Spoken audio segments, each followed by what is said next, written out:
uh, in the course content, in the self-learning module, they have given some formulas. I have not picked that formulas. More often than not in economics, if you're able to understand some basic concepts, I think you are home. Should not be a problem. Okay, I think he's opened it up. Okay, just let me do the procedure. I do. Okay. Uh, right. Perfect. Can everybody see the presentation and hear my voice?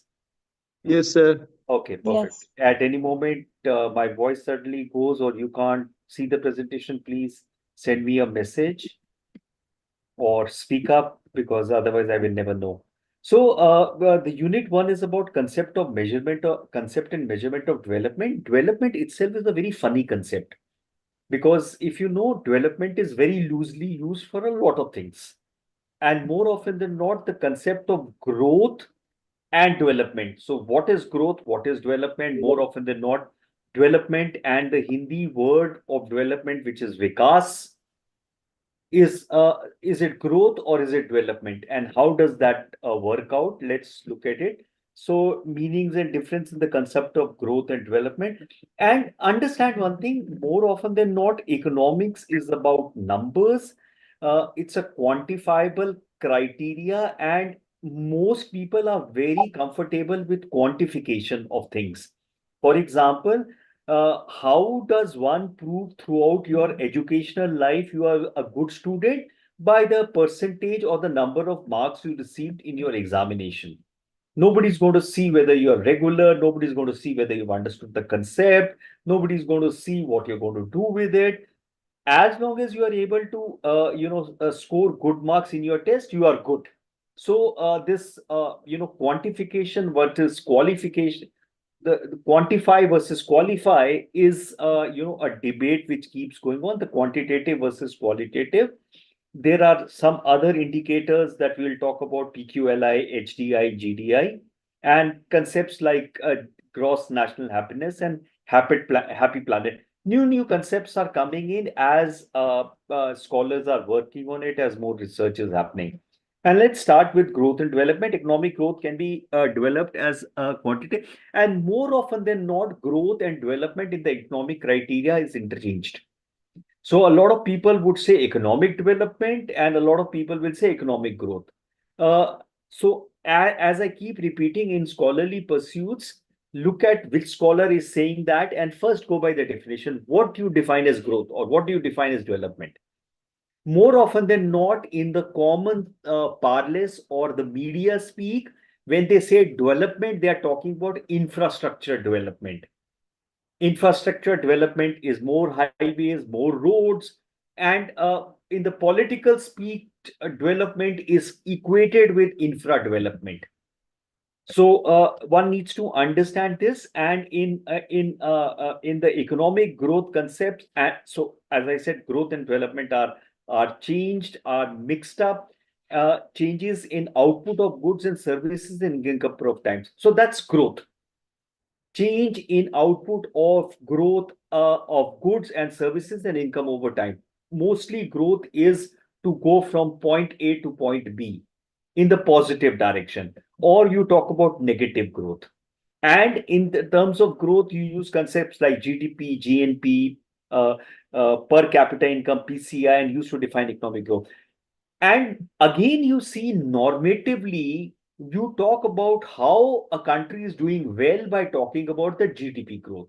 We are a 5 trillion economy, so we are doing exceedingly well. So it becomes easier to throw those numbers because remember, once you throw numbers, then it automatically terms in terms of growth, and automatically growth and development being interchangeable, we are talking about development.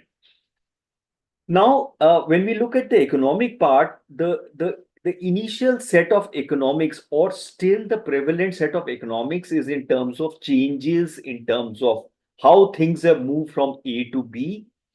And earlier economic theories, in fact, a lot of these theories continue now. All nations pass through distinct phases in the course of development. Like here, oh, in this phrase, they have used the word development instead of, national growth. Identifies as stages of development, propose the simplest stage that a nation passes in basis of production in primary, secondary, and tertiary sectors. So, if you remember your school economics, or some places in the school curriculum where you read, you talked about how a nation grows or develops based on the primary, secondary, and tertiary sectors. Primary sector being agriculture, secondary sector being agriculture and mining, secondary sector being industry, and tertiary sector being services.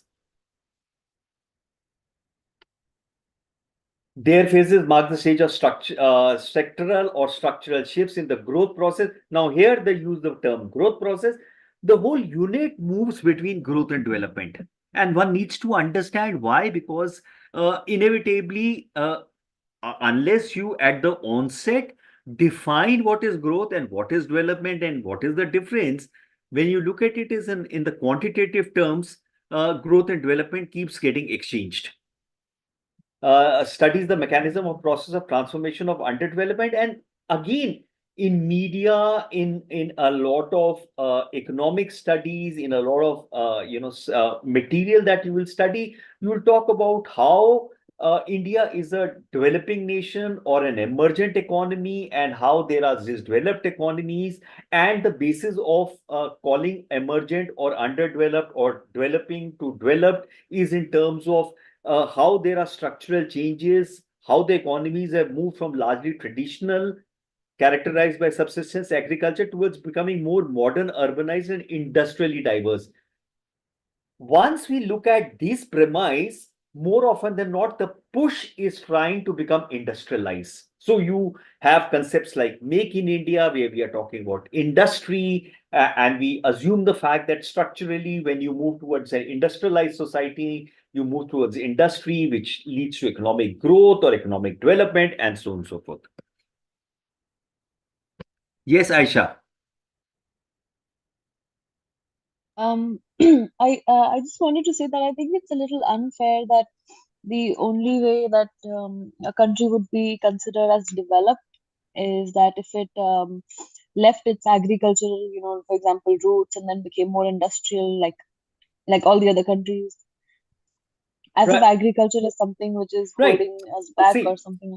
again, Aisha, you need to understand the academic process or the scholarly process. It's not about unfair or fair.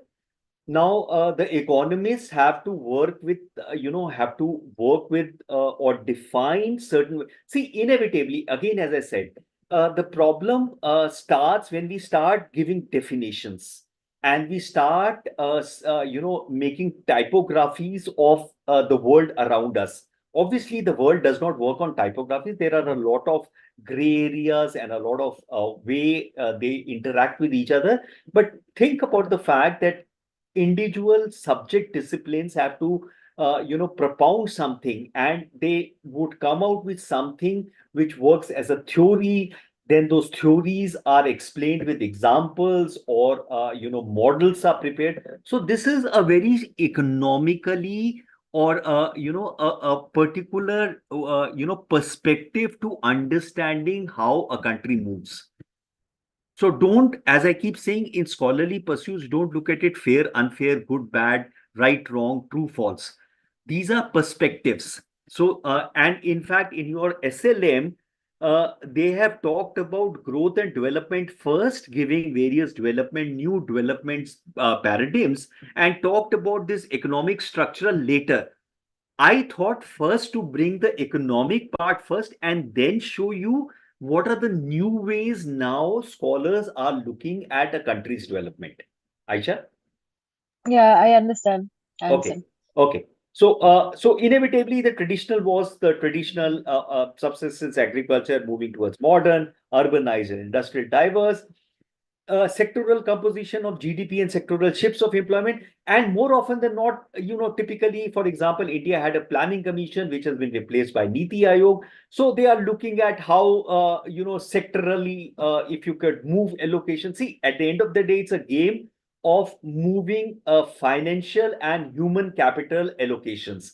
And more often than not, the planners feel that if they are doing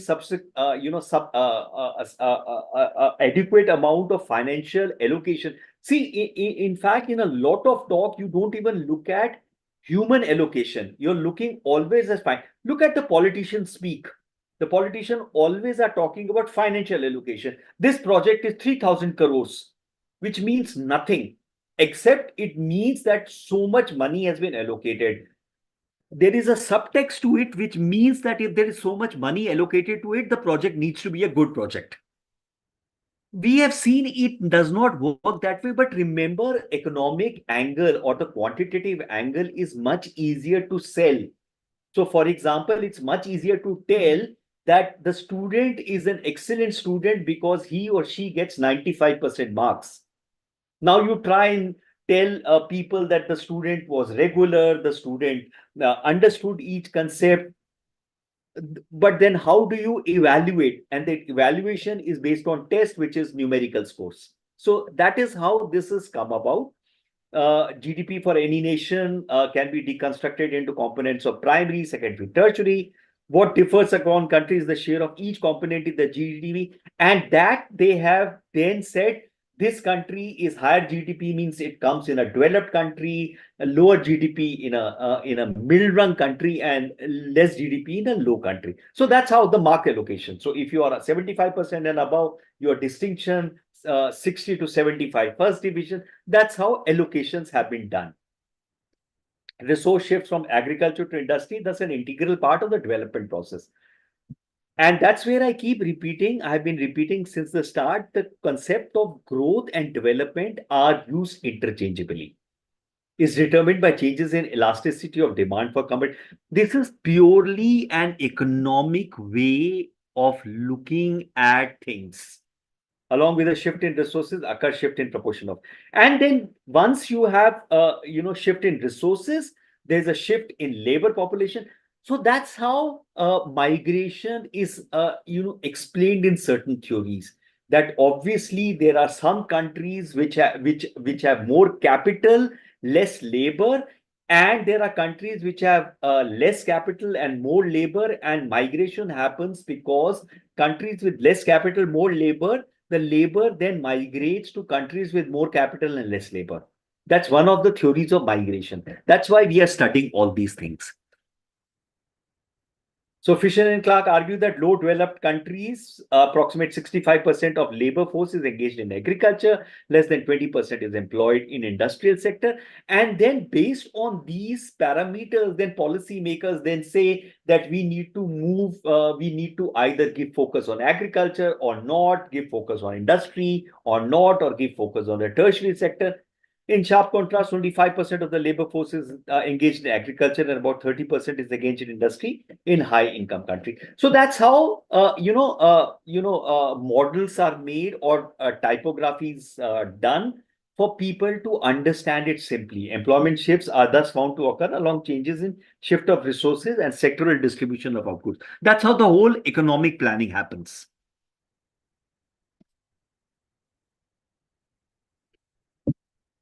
Kuznets in his various studies concluded changes in structures occurs first in the composition of production.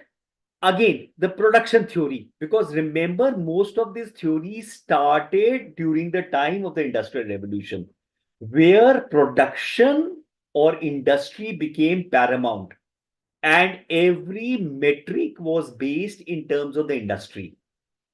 You have to also understand scholarly pursuit or theories with respect to the context of the theories, the time during which it came about, followed by labor force composition of production, and finally in the structure of foreign trade.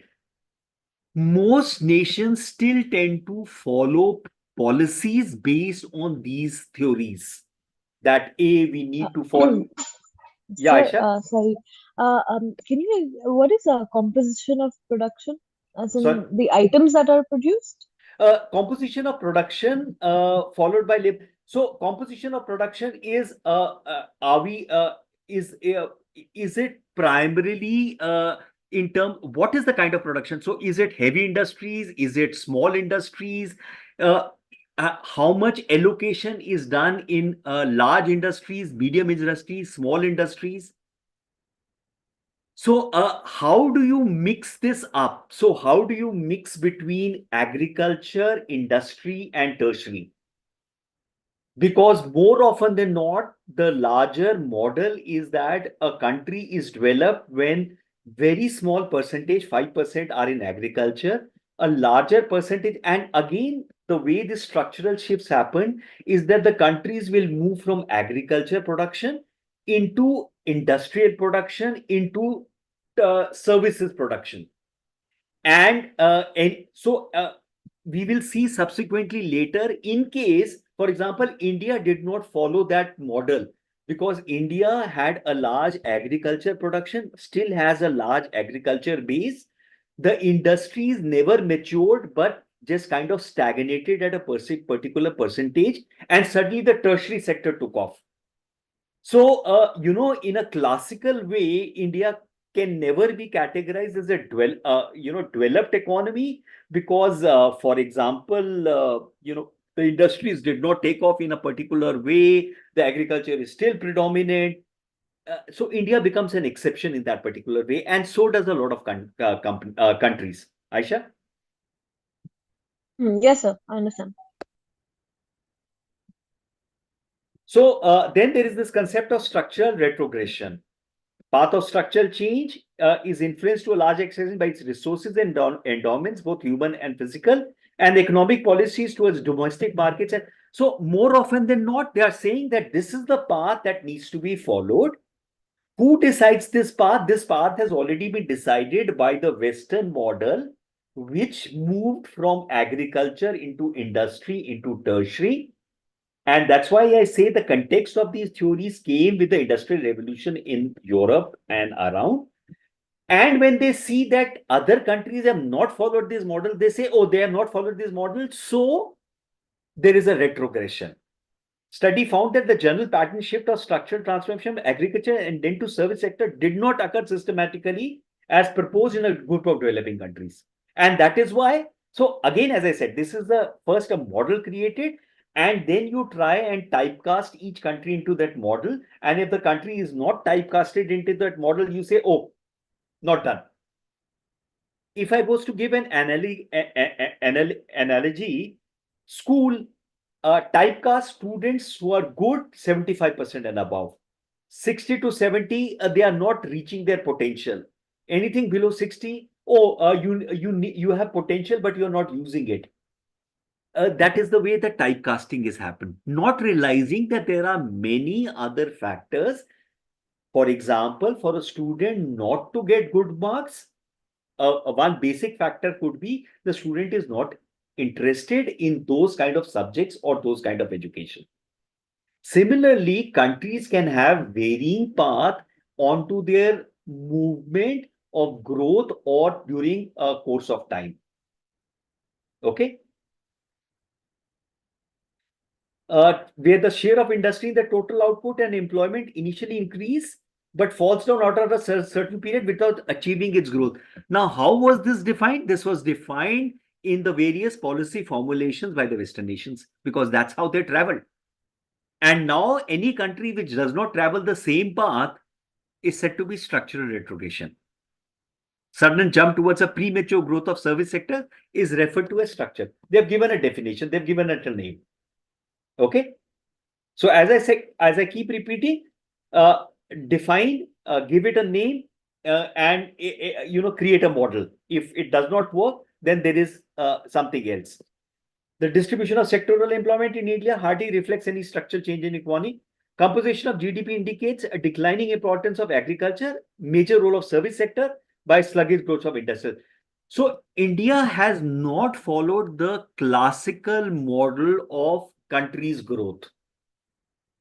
And we can see this in a sector-wise composition of GDP, base year 2004-5 from 50-51 to 2013-14. And if you see, the industry has stagnated.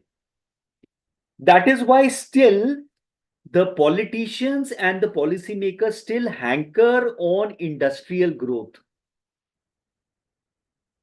without realizing that allocations on industrial growth is not sufficient. Possibly we are, leapfrogging, certain areas of development or a country's development or a country's growth. So when you look at this chart, you will say India is going through a structural retrogression. This is the economics way of saying it. Okay. Let's move ahead. Then, of course, whenever development happens or growth, and I'll keep using both terms, there are regional disparities. And regional disparities could be because of major reasons. It could be states' policies. For example, I'll tell you about the state of Haryana. State of Haryana has two industrial areas or two urban areas called Faridabad and Gurgaon. In the 80s, it was Faridabad which started growing as an urban center with a lot of industries. Sorry, not the 80s, it's about the 90s that Faridabad started growing with a lot of industries coming into Faridabad. Due to various changes of political formulations and governments, somehow Faridabad as an urban center got neglected. And in the late 90s, the focus started coming on Gurgaon. So if you see, then Gurgaon started having industrial, and now if you see, there is a regional disparity between Gurgaon and Faridabad. So if state policies are geared towards bringing structural changes in distribution of assets, access to basic facilities, and industrial working or working of economy works on basic factors like of assets, facilities, credit, employment opportunities, labor, cheap labor, skilled labor. These are the factors on the economic front. By strengthening human and physical capital across all regions, may enable all citizens to enjoy. Now, again, as I said, these are very economically oriented explanations to the whole growth and development process. And in case this does not happen, there are regional disparities. So what we see, for example, in the state of UP, Western UP is much more developed than Eastern UP. And more often than not, it is said Western UP is more developed because it's got its proximity to Delhi. Eastern UP does not. Inequality in resource. And then there are disparities in terms of resource endowments. So irrespective of the fact that places like Jharkhand or Chhattisgarh is resource intensive, we still do not see the kind of growth or development which we are seeing in other states. And possibly that's one of the reasons why Jharkhand and Chhattisgarh were made into separate states, so that again, from an economic point of view, when they are made into separate political units, there will be more capital and physical allotment, which will lead to more growth and development. We have seen that does not work, but that's how the normative or predominant discourse is. So growth and development indicators such as income, employment levels, technical progress, state and related indicators of living across countries, even within them. Again, a very economic way of looking at everything. Attempts have been made to explain the mechanism of perpetuation of development gaps and disparity by various theoretical models, which are again purely economic. Regional despair are found to be stark even within countries for a host of religion, endowments, location, climate factors, political factors, physiographic factors, population, ethnicity, impact of government growth. Now we are looking at many more factors than just the economic part. Because as soon as we talk about population, ethnicity, physiography, political, we are going beyond economics. And we know there are many more factors which come into picture. Because anytime any explanation to any issue or event is given out of one factor, that becomes deterministic. And we know in real life, determinism never works because there are multiple factors simultaneously working out. Countries which more or less gave importance to physical and human capital accumulation along with technical process were able. Now, again, economically, they say that if you are giving importance to physical and human capital accumulation along with technical progress, will progress faster. Very in this, there is a convenience forgetting of the fact a stable political environment, a lack of natural disasters or climate change factors, and other factors which we will talk about later. The spectacular growth of Japan, Hong Kong, Korea, Taiwan, Indonesia during the period on account of investment in physical. Again, this is an economic deterministic way of explaining their growth. On the technical progress is one such example. But nevertheless, I wanted to show you the economic side in terms of changes of countries' growth and development. We subsequently realized the fact that growth and development are two different concepts. So how are these concepts different? Growth is primarily looked at economic. Economic growth can be defined as quantitative concept that measures the change in output of goods or services and income over time. Growth is captured by per capita gross GNP or GDP. One can divide nations into rich, middle, and poor based on GNP. Now, GNP and GDP are two quantitative factors used to define whether a country is growing or developing or not. But we know obviously there are other factors which is called development. Now, how growth and development are different? Development is on the long run concept that includes quantitative as well as qualitative changes. Now, why most people are shy of qualitative measurements?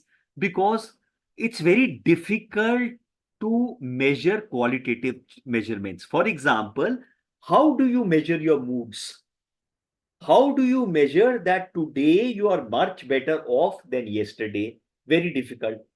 How do you measure that a child who has come to the class with 100% attendance is much more invested in the classroom and the school and education than the child who has come for 70% attendance but has got 95% marks? Very difficult.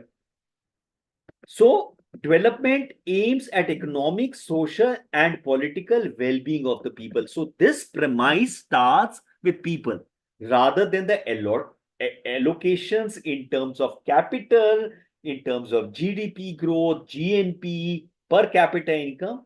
This talks about not only economic but social and political well being of people.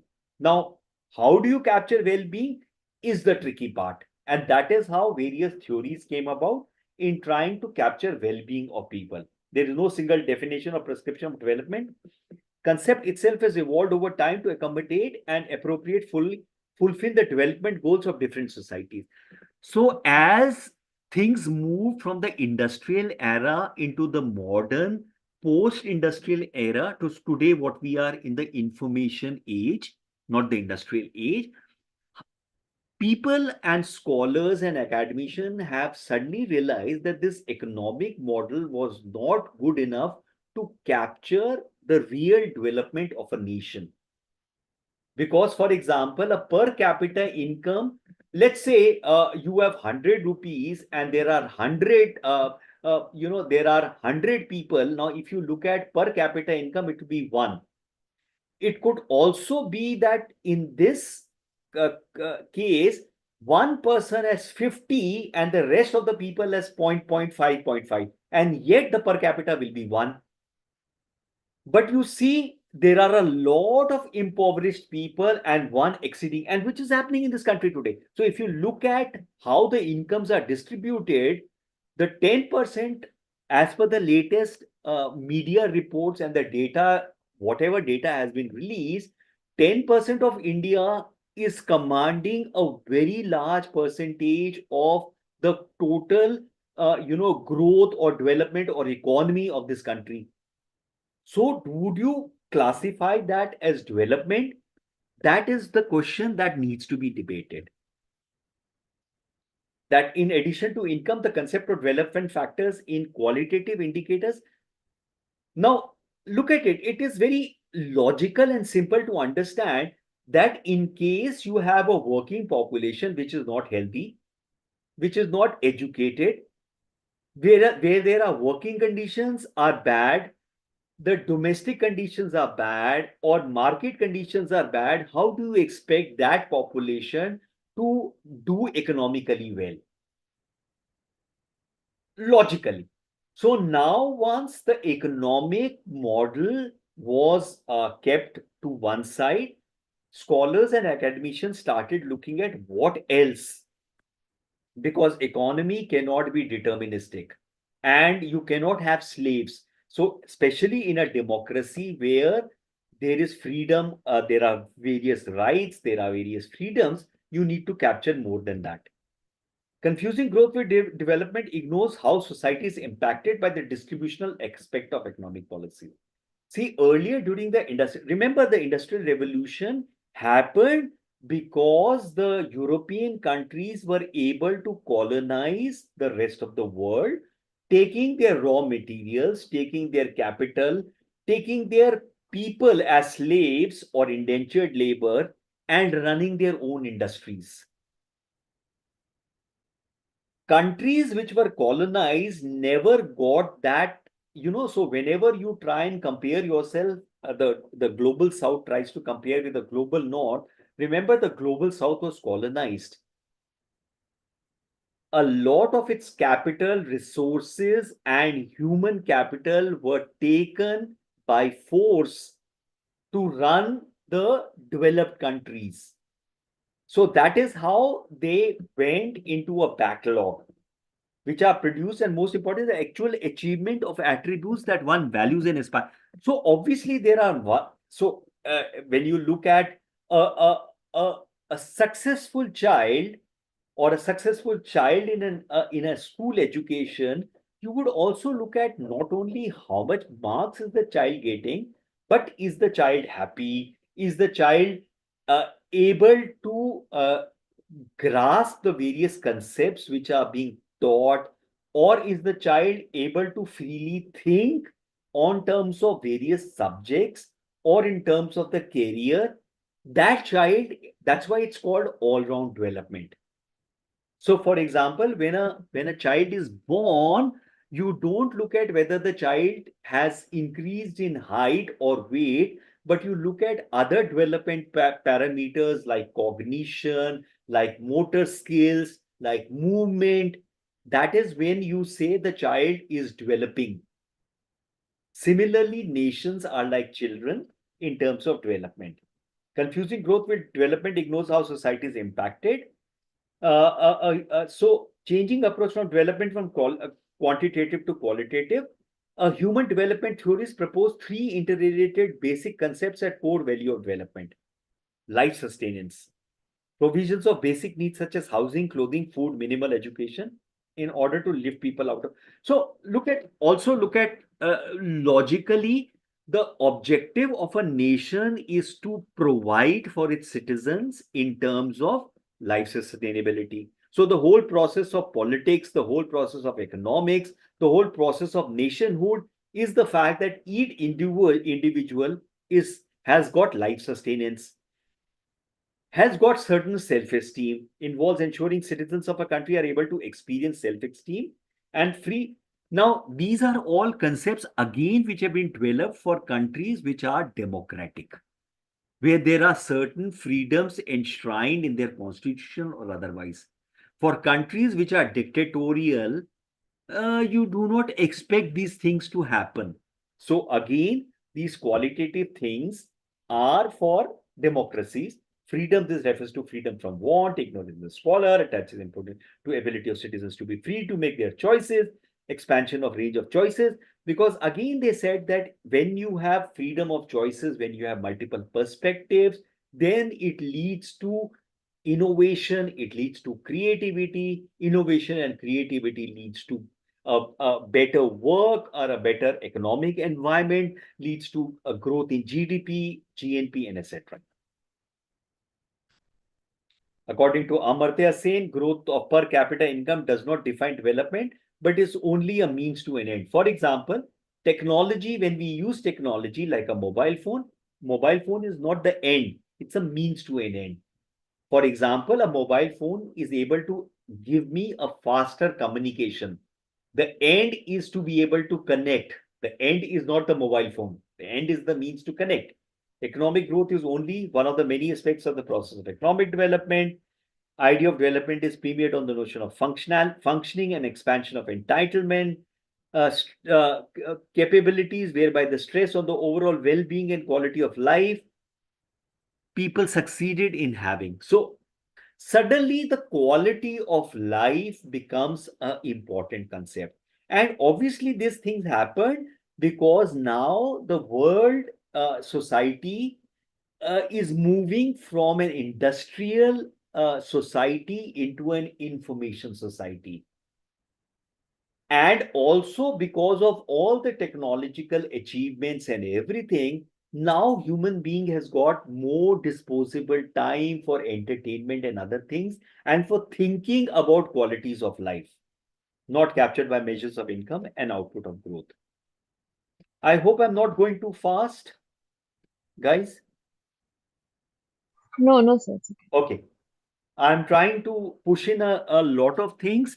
What I would also request all you guys, you can keep taking down keywords which you can then Google search. Because at any moment of time, you find a particular word which is, flummoxing or which is difficult to comprehend. You can take down that keyword and do a Google search, pick up some more information. You can always email me or message me. We can talk about it. Freedom retains the central focus in human development approach, famine, undernourishment, and morbidity. For example, we are looking at the fact that irrespective of the fact that India is going through a 3 trillion economy, 23% of children are malnourished in this country. So when I would chart out and say, is it a question of India being developed? Is the similar thing when we look at a child who's perpetually scoring 95% in his or her school, but seems to show sign of burnout and depression. Would you make a case and saying that this child is developed in the true sense, or the child who might be getting 75% but has a well-rounded personality, has an opinion, has a perspective, is able to have an agency, is able to take a decision about the career? One needs to then debate as to what are we looking at. So famine, undernourishment, absence of provisions of basic need, lack of political liberty, basic civil rights, major unfreedoms that reduces people choices and opportunities. See, it's not that slaves cannot work. Slaves do work, but a healthy, educated, free person of his free violation is able to perform much better than what a slave would be.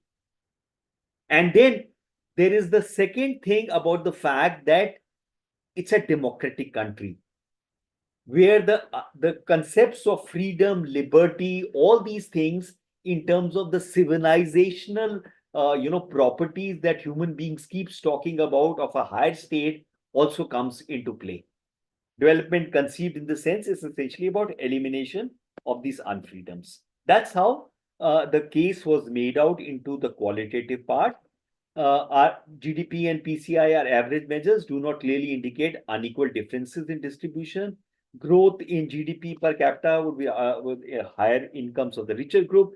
Rise in mean income may be unequally shared. So idea is towards a just society. So just and justice becomes a word much more freely in currency in terms of the development discourse. Remember, these are discourses. These are discourses. There might be some who would say that this is all a liberal kind of a talk, but these are discourses, these are perspectives. Quantitative typically captures marketable products only, non-marketable goods and services like home consumption of crop by peasants. For example, household work is never captured in the economic model. So all those women who are toiling at home morning to night, that economic thing is not captured. For example, a very interesting example I'll tell you. So there is a lot of these media reports about how 3% of our population is only paying tax. But if you look at dispassionately and objectively, every person pays tax, because every time I buy something, I pay tax. Every time I travel, I pay tax. Every time I consume something, I pay tax. So how is 3%? 3% might be paying income, a direct income tax, which also then an indirect tax also is a tax. Because at the end of the day, all these taxes add up to give government the money to spend on development expenditure. So when you travel on a road and pay toll, that's a tax. But that's how the political discourse happens, to try and tell you that we need to, increase tax because only few people are giving tax. But that's actually a wrong premise, on a wrong slant to looking at it in a holistic fashion. Very difficult to compare income calculated on the basis of differential relative price. Then also the fact is relative prices. So every time I try and relate myself to an American, and I say the petrol is cost here this much, and the petrol in Sri Lanka is this much, or in the US is this much, it's a wrong thing, because what is the demand for communities, what is the values attached to them, and that determines the prices, measures the amount of means to afford well-being. Now, again, it also depends on, if I, for example, today a cost of a particular thing might be such a thing. Is it so important for me to get that thing? What is the value I attach? These are all different things that one needs to account for, which is normally in the economic model not accounted for. It is for these reasons the assessment of development must go beyond quality. So this was how the case was made out by various scholars, various thinkers, in terms of how people should, or countries should, or policymakers should go beyond the GDP calculation or the economic calculation to understand development. And that's where they brought in something like human development, things like PQLI, the physical quality of life index, and the human development index. And they said that this is very important to capture two besides the economic part. Otherwise, we will only get stuck on economics and we will think we are doing very well, but actually we may not do it very well as a country. Okay. So let's look at what PQLI was, composed of three component indicators: infant mortality, life expectancy, and basic literacy. Again, let me reiterate, just because you are a 3 trillion economy, you are not developed if 23% of your child population is malnourished. If you look at it, it's something like this. You might be driving an Audi, but the you employ a child labor in your house.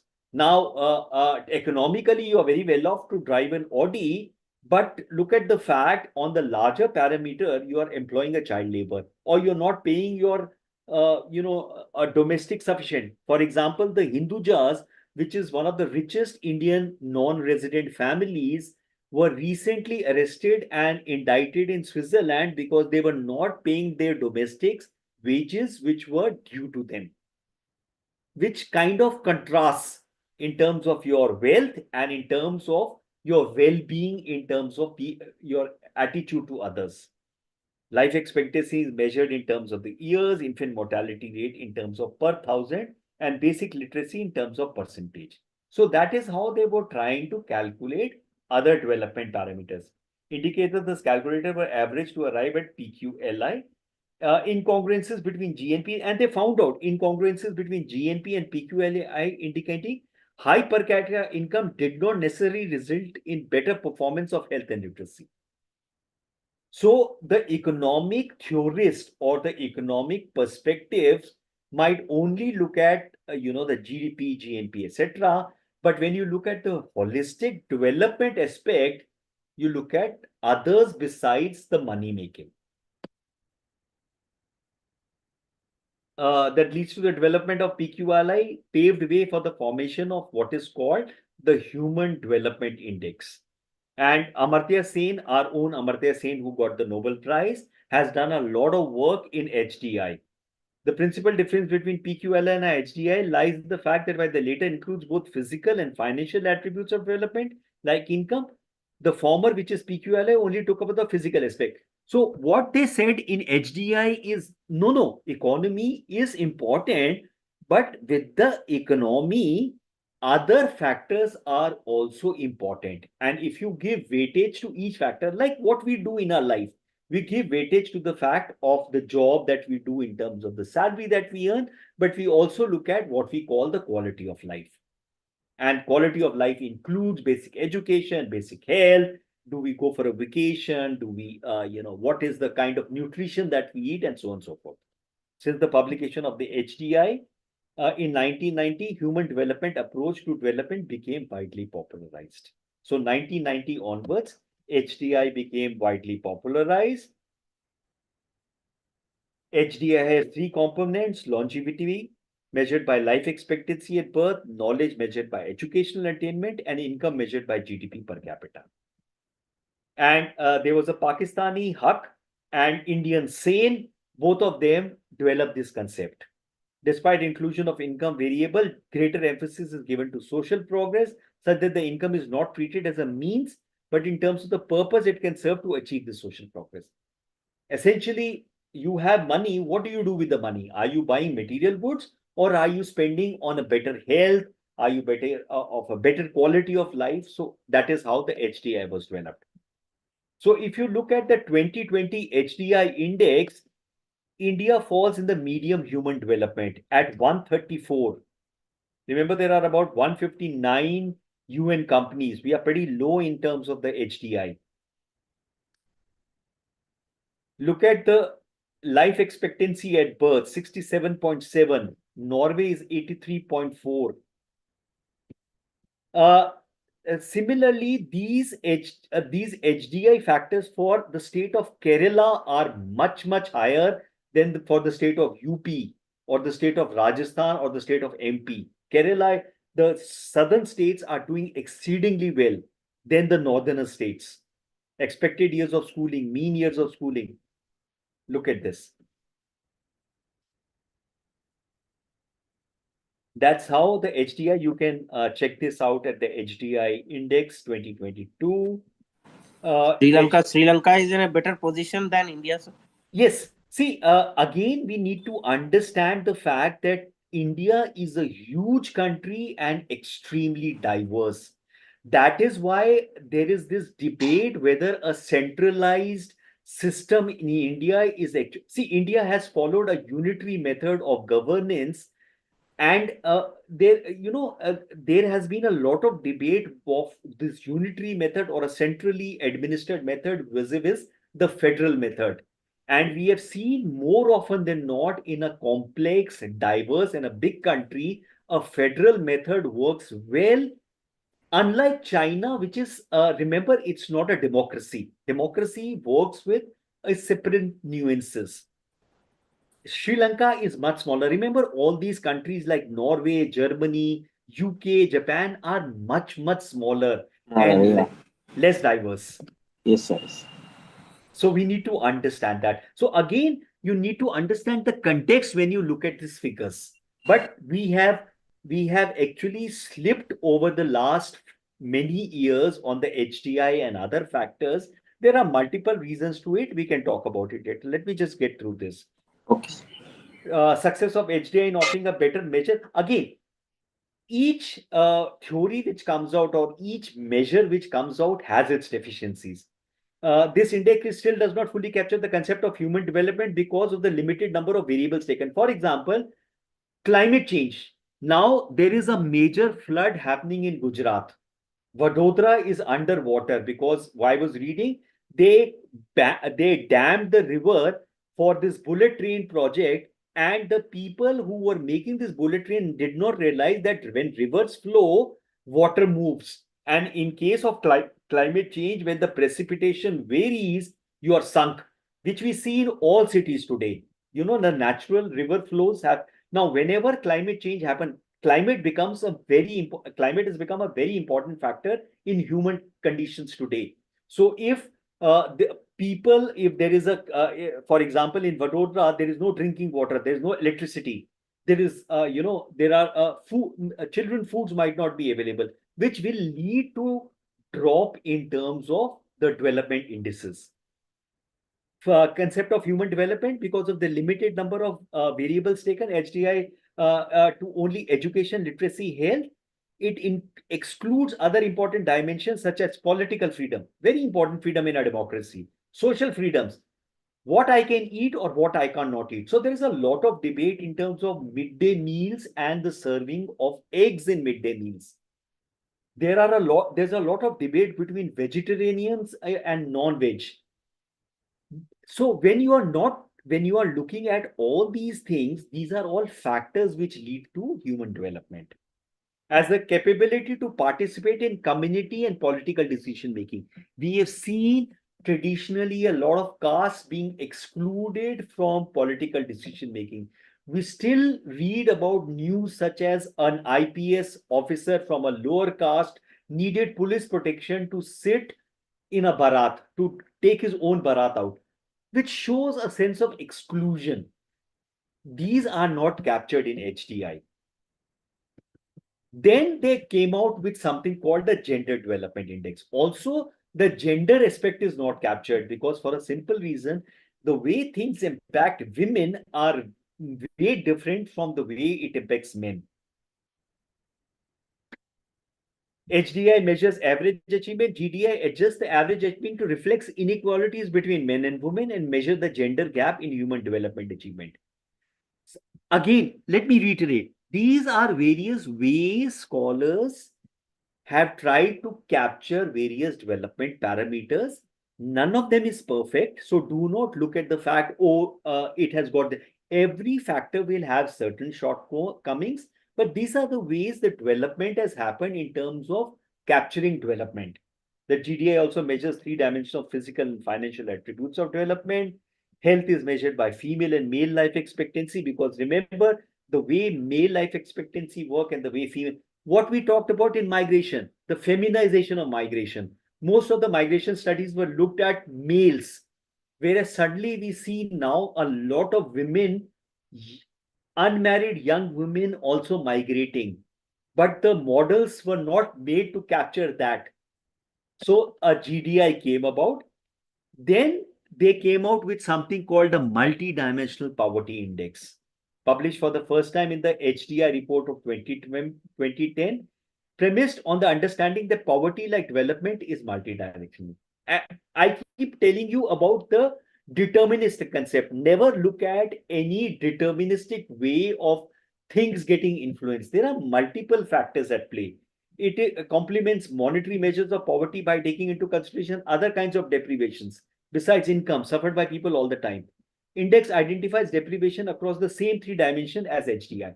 So, for example, poverty could be multiple factors. It could be the fact that you are in a particular area where the opportunities are not just there. One thing, that 2020 Human Development Reports of the United Nations proposed a planetary pressure adjustment. It adjusts the standard HDI by country level. Absolutely. See, again, who's that? Jaya. Jaya is talking about planetary pressure adjusted HDI, country's level of carbon dioxide emissions and material. So that is where, as more and more work is happening, they are saying, yeah, but these countries are burning fossil fuels more and their carbon footprint is more. So some adjustment needs to be doing. Remember the fact, in all these adjustments, in trying to quantify qualifiable criterias, there are certain adjustments that need to be made. Yes, Jaya, you're absolutely right. Thank you very much. By 8 points, 135 HDI to 123. So adjustment is there. There's a multi-dimensional poverty index.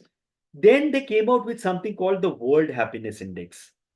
People are healthy and happy, they tend to take social responsibility, increase social responsibility in positive. And if you see again, so scholars and philosophers are thinking about these subjects, about looking at how countries' development is supposed to be captured, how people's development is supposed to be captured. articles and ranking based on response. So they go and ask people about are they happy, what is the criteria of their happy. Most of these indexes are made on responses from people. And remember, people's responses can be biased, it can be made out of, there are margin of errors. Remember how the respondent frames the question also. So there are obviously errors. Remember, when you do quality things, there are margins of errors. So as of March 24, Finland has been ranked the happiest country in the world 7 times in a row. There is something called the Happy Planet Index, HPI. I'm already going out of time. Final Happy Planet Index introduced by New Economic Foundation in 2006 to challenge traditional indices of development. 3 components of HPI are experienced well-being, life expectancy, and ecological footprint. Because suddenly everybody is becoming sensitive to the concept of climate change, to the concept of carbon footprint, to the whole concept of sustainability. And that is how these factors are also coming into these development indexes.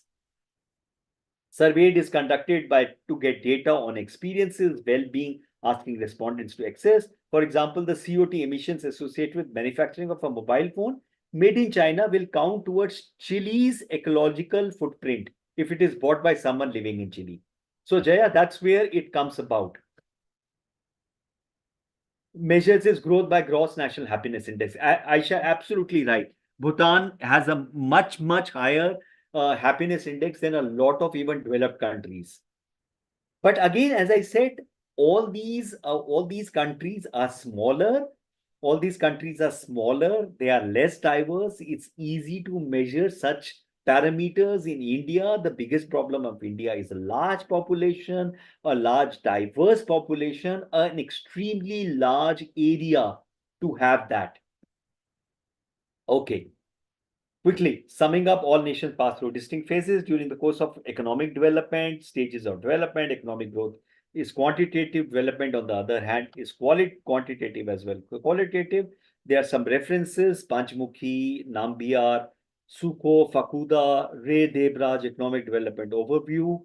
In case, so let me stop it. Let me quickly get you to, if there is any question, if you would want this. Hi, guys.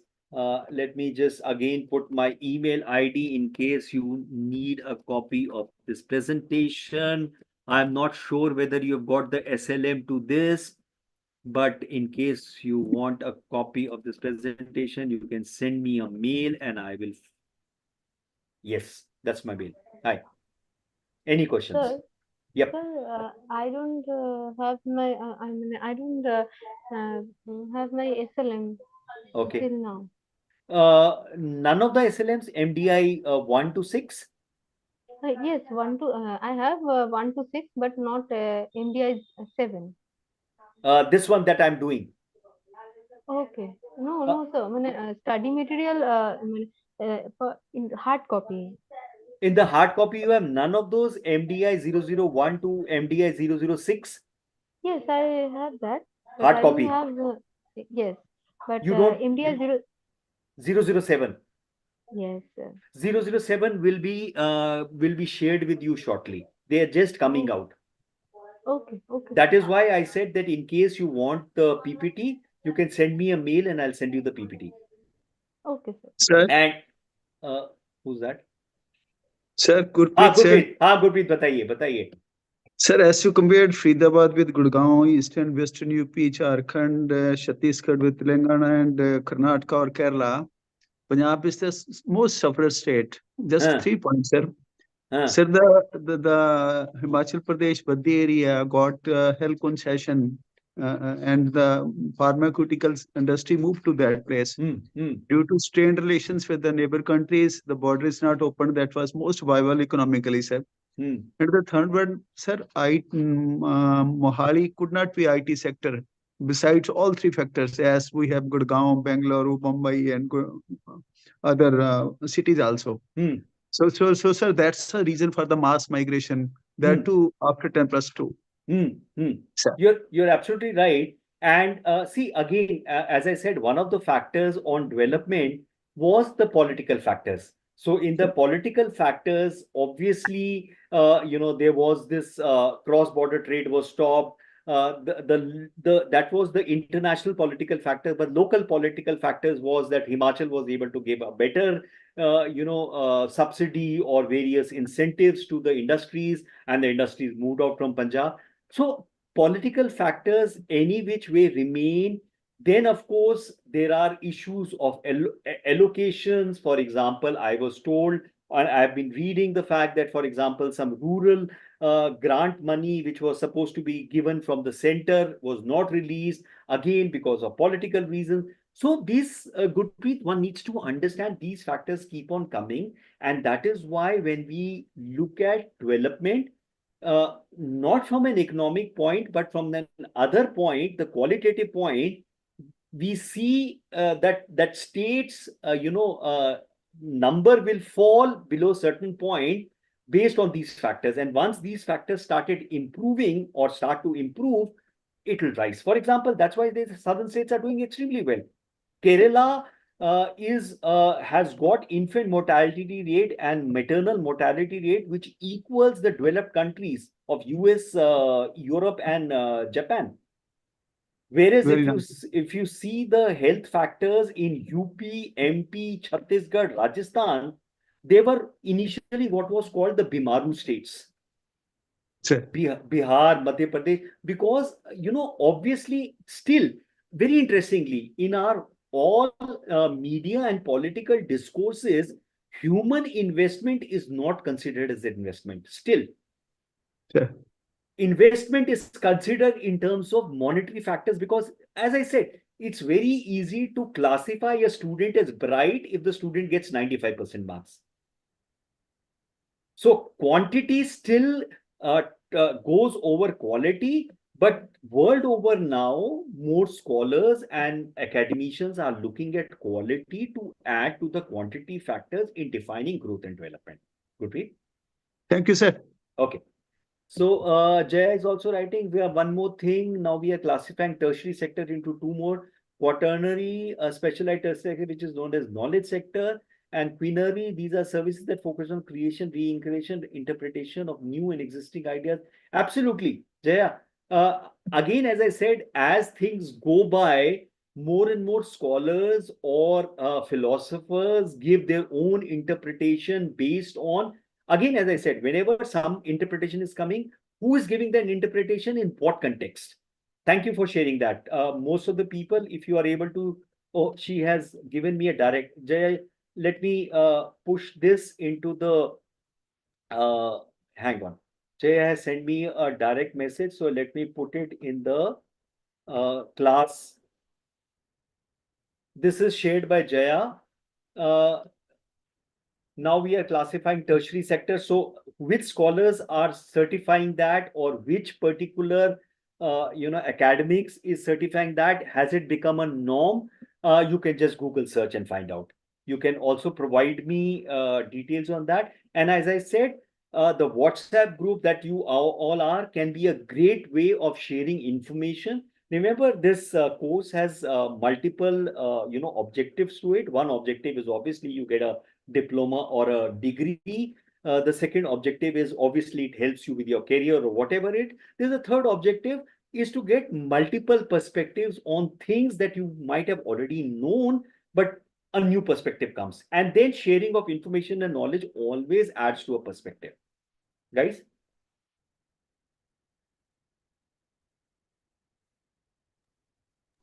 Yes, sir.